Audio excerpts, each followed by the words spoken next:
Hello, this is Michael Hexter. Welcome to Politics 2100 here on YouTube. So this episode I'm calling the Bilateral Asymmetrical Information quote-unquote war between Putin's Russia and US-NATO. So this is a response to an article in Byline Times, or let's say the jumping off place for my thinking was a summary by Carol Cadwallader. Okay, I don't know if I'm saying her name correctly, but she is I've seen it printed many times, but she is the fairly well-known or quite well-known journalist who has exposed Facebook and their role, and Cambridge Analytica and their role in British politics and also US politics. She, in this article for Byline Times that she just published, is kind of a summary of her work on what she calls the information war, or Putin's information war, versus Western democracies, basically, and Britain in particular, and the United States, but also, and it's a reflection also, obviously, taking into account the actual open warfare, physical warfare, traditional warfare that's broken out or that has been initiated by Putin. And she is sort of describing in this article, which I recommend reading, how his information war has worked. So, and it is I think a good description of it. Okay, but my response to it at the same time is also it's a partial and partisan, and I'm not faulting her for her partisanship necessarily. I find myself on the same side of most of these issues as her, and there are people I know who are quite critical of her, and for reasons that are unclear to me. But anyway, she is nevertheless a passionate partisan of what you could say would be a pro-Western democracy, and again, critics would call her pro-NATO, okay, but pro-Western democracy position versus Putin and his, efforts to destabilize Western countries, or the countries that he felt were his challengers and who were trying to destabilize him. So this is where, as much as I appreciate her, and she's done lots of spade work, and it's been eye-opening, not only what she's done, also Timothy Snyder, the historian who understands a lot about Putin and his influences, and also, other figures in Russia who are influential, some of the intellectual background for Putin's actions and so forth and so on. So anyway, those are all good ideas about that particular segment of this, what I'm calling a bilateral and asymmetrical information war. So I think that, and this is not to diminish the fact that what we now have is an actual real war, and this is where I think the use of the war, this is why I put it in quotation marks, is that now we actually have a real war, or let's say a ground war, okay, that will take many, many lives in short order, in the order of in the thousands and probably the tens of thousands. I don't know. I'm hopeful that it will be much less than that. But anyway, this information war didn't have that same kind of. It may have prepared, let's say, the groundwork for some of that, and that's certainly Cadwallader's contention, but she goes on to say that this is obviously this is good and evil in a way, and I mostly agree with that position. But nevertheless, I think a complete picture looks at a bilateral, asymmetrical conflict and war that has gone on between Russia, before it, the Soviet Union, and then Russia, and then US and NATO. Okay, so, and there are people who then focus entirely on the US version, okay, of it. So this is where I see that I don't want to divide the world into our facts and their facts. I want to see all the facts arrayed out. And I want to understand, just from a purely social scientific perspective, let's say, or historical perspective. And I don't want to be a partisan. And I, for instance, I caught, there was a recent talk by Timothy Snyder where he, in a partisan way, claimed that there's absolutely no fascists, or one can forget about the fascist tradition / political component in the Ukraine government, and I don't think that that's accurate either. I'm not a Ukraine scholar like he is, and he should know, okay, but I've seen too much evidence to suggest that it can't be totally dismissed either. So, but that doesn't mean, and this is where ethics and analysis and also ethics comes in terms of proportions, is like proportionally that issue is currently not as important as the aggressive all-out, or if not all-out war, close to all-out war, or war of conquest now being waged militarily by the very large Russian military. So anyway, but I don't want to be considered to be an ideologue in the sense of saying they're their facts and our facts. It's like no, they're all. So this is why I think this idea of a bilateral, asymmetrical information war, or information conflict, if you don't like to use the word war, or information, competition, you could say, between these two blocks, okay, or powers, blocks. They are kind of blocks, or they're becoming. If they weren't blocks, they are now becoming BLOCs, blocks. And anyway, so this information war has been waged also by the U.S. in now if one fully occupies the perspective that the West is for good things and democracy, especially in the area of Eastern Europe, or especially as regards those countries that are autocratic, or like Belarus, or even Russia, so forth and so on, that if one totally takes that perspective alone, you don't think of your efforts to quote unquote democratize those countries as being part of an information war, or even a conflict or a competition. Maybe you think of it as a competition, but you don't think of it as aggressive, okay? And but those certainly, from the perspective of an autocrat like Putin, okay, and it appears to be aggressive, and it also, going back in history some, even if we, this is why we need to start with the Soviet Union, or the time of the late Soviet Union, and then the collapse of the Soviet Union.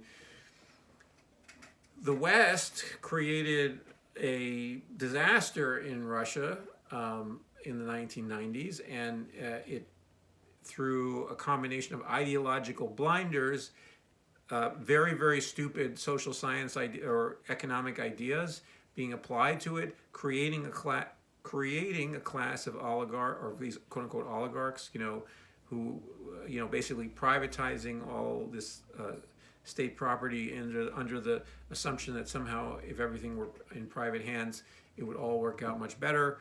And you have a collapse of the economy, and a life expectancy going down by 10 years. During that period, probably a couple million people died because of that experiment, that crash program. And so anyway, so that created the preconditions for someone like Putin to emerge, who basically become a revanchist, even though it wasn't clear in the beginning that he was that. In other words, he kind of migrated to that position. So over a period of years in leadership. But anyway, so you have this bilateral war happening, and it's happening even now on places like Twitter, and where you have people with two sides of this conflict, and neither of them are necessarily state actors, but they are under the influence of those actors. And I think this is where I think Cadwallader and her account is important for people to read, even if they have a skepticism about her, very much pro-Western position. That it is Putin's techniques and his war was very much veiled to people to such a degree that people would be vectors of his spreaders of his ideas and his ideology, and they still are, while at the same time claiming to hate him or claiming to be against him personally, and especially now in the last week or so, because they see his open imperialist ambitions and his literal war-making, but still being vectors of his view of Ukraine, for instance, as being a fascistic, entirely fascistic, country, when it's clearly a diverse, multi-current democracy with too many fascists in it, yes, from my perspective, and in positions of too much privilege and authority, but still, it's more of a democracy than Russia by a lot, and also is now being invaded and being potentially destroyed, at least temporarily, by military conquest by Russia. So anyway, the sophistication of this is clear to me, because, for instance, Putin and the people who he allied with, and who in the Western media, and who or politicians and so forth and so on, created, for instance, the notion or made it seem like, for instance, the whole notion of Russian meddling in the 2016 election. It's become taboo in certain circles to even bring that up, because that makes you a liberal hysteric, okay, and it makes you this sort of credulous, NATO cheerleader, and who is going to not take any of the perspective of a Russian self-determination, let's say, for the Russian nation at all, and saying that we're going to go in there and we're going to, just sort of do regime change on Russia, and we're going to try to push on them in any way we can, and also in the same time make lots of money by arming lots of countries around Russia and trying to, and so this seems to be a realization. So the Ukrainian war seems like a realization of this NATO slash arms dealer slash military industrial complex slash neoconservative perspective that Cadwallader is seems to be blind to, or seems to be saying, no, it's about this evil man Putin and what he's doing. And both things can be true, okay, in the sense that there has been an aggressive program or a sophisticated, somewhat a program of pushing the boundaries of Europe eastward, and or the European project, the EU project, so forth and so on, eastward, as a means to influence, if not destabilize, the grip on power of Putin, or so forth and so on, and also potentially to make install in Russia a pliable neoliberal head of state that would who would do the bidding of Western Europeans, EU, and the United States, and would not be able to negotiate good terms in any either economic dealings or political dealings with, because they would be simply this maybe a cleaned up version of Boris Yeltsin, who was basically a corrupt tool, okay, for the neoliberal marketization project of Russia that was so disastrous, the shock therapy. So anyway, so this effort then, so then we come to the question, at least for me, it's like, well, is the Putin regime really worth trying to preserve? And that's obviously for the Russian people to decide, but certainly I wouldn't make it a high principle for, solidarity, international solidarity, to say, I want to keep this guy in power, and I want this regime, this autocratic regime, to remain in power, and I want to view him as my comrade, or as my, on the other hand, you don't want a pliable, so you don't want to have a pliable, figurehead puppet of NATO being installed in Moscow either, and you want to have someone who represents the interests of the Russian people, and also is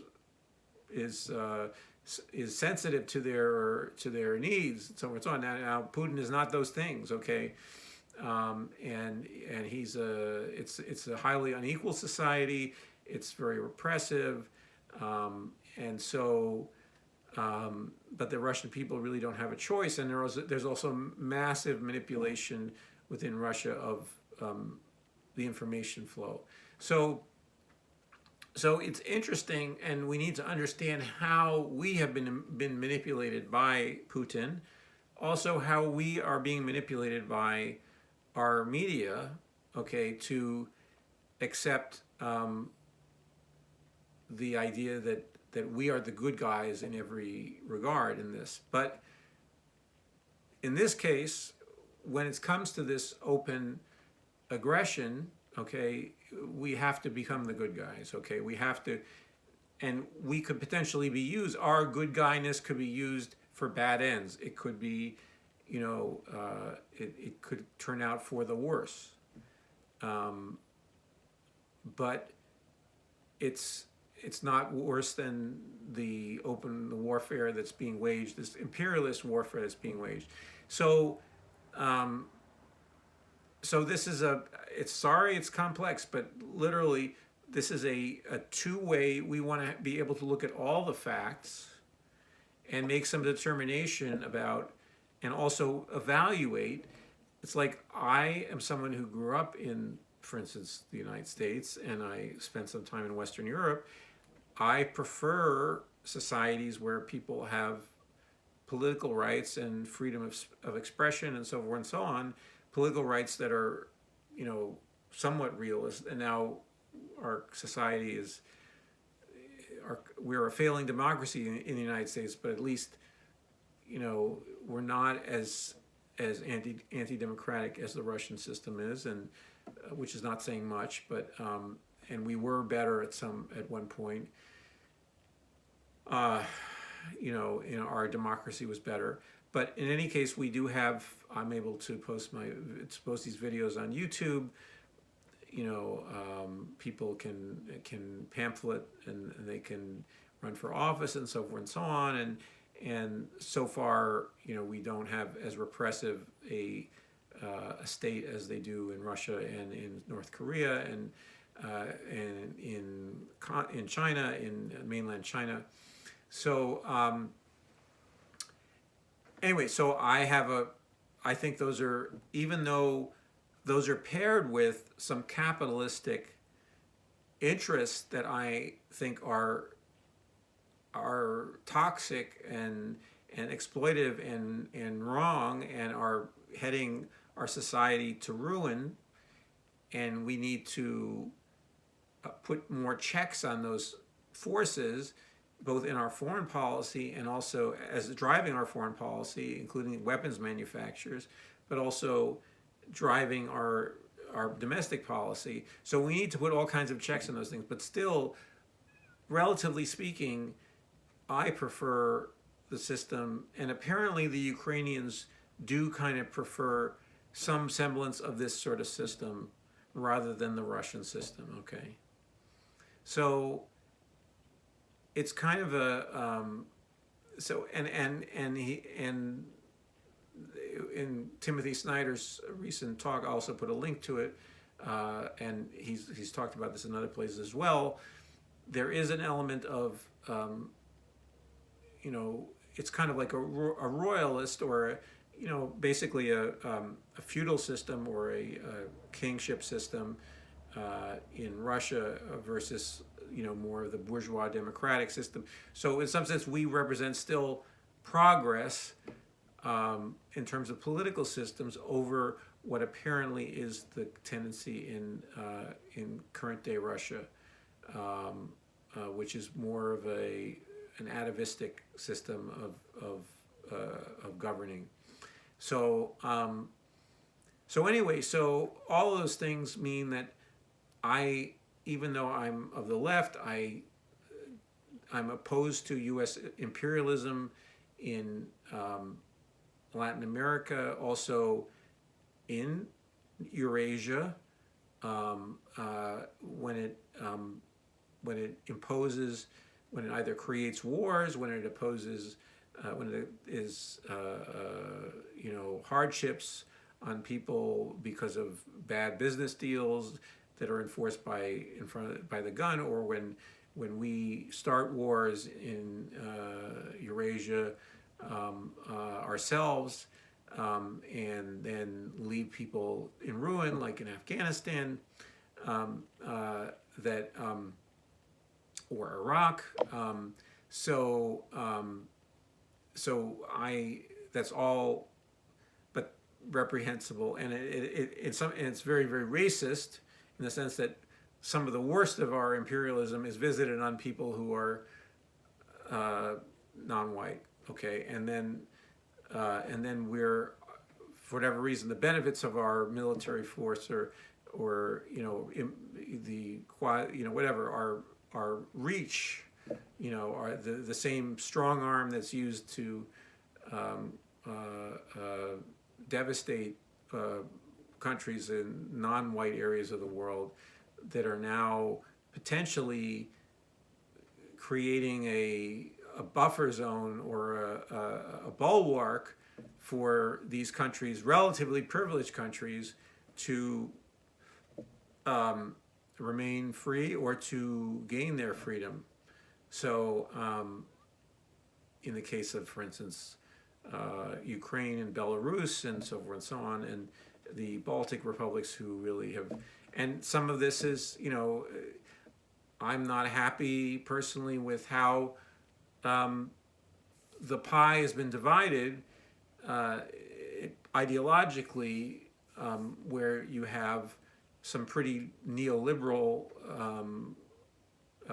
ideological people, you know, who are, like, for instance, Zelensky talks about being the CEO of Ukraine, and I think that that's a crummy metaphor for, you know, what his job is and what he's actually doing, you know, in terms of the CEOs really don't risk their lives as he has done. So he's operating within this neoliberal ideology, and they're using Bitcoin. They're taking Bitcoin donations preferentially, it seems, over currency donations and Ukraine.com or something. And so they're kind of, you know, some of the bad ideas of neoliberalism have, you know, infested some of that area of the world, and I think that they will discover soon that that doesn't really work, you know. But anyway, I hope. But still, that one has basic freedoms and basic, you know, and that there is some basic democratic institutions that are maintained by rule of law and so forth and so on. I can't agree on that part, and I'm for that, and I'm for defending that, and so and it's a high cause, it's a noble cause in that way. So even though there is unsavory parts to it that we need to continue to talk about, and that's why, again, I say this is a bilateral asymmetrical information war, information that where you can look at both sides and you can evaluate. You should be able to evaluate claims and facts and see them as part of a big picture tapestry, okay? And that you also, but that big picture doesn't necessarily lame you and make you, paralyze you when the moment comes when you say, I want to defend this this value, I want to defend this people, I want to, you know, be against, you know, evil and so forth and so on. So anyway, so I hope I've made this point clear enough, and maybe I'll need to return to it to elaborate it more. And in any case, please share your thoughts in the comments below. And if you like this video, please like it. And if you're enjoying the content or getting something out of the content on Politics 2100, please subscribe. And I hope to see you in the next video.